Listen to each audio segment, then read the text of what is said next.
जो भी मनुष्य तुम्हारी पूजा करेगा उसकी सारी मनोकामनाएं पूर्ण होंगी। मेरे लिए क्या आज्ञा है प्रभु?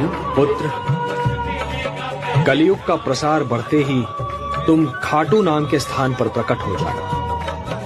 वहां की भूमि अत्यंत पवित्र और पावन है। खंडेला का राजा अत्यंत धार्मिक प्रवृत्ति का है।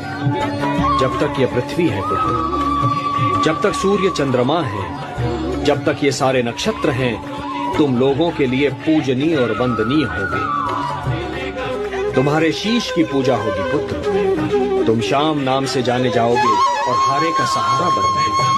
ओम नमो भगवते वासुदेव।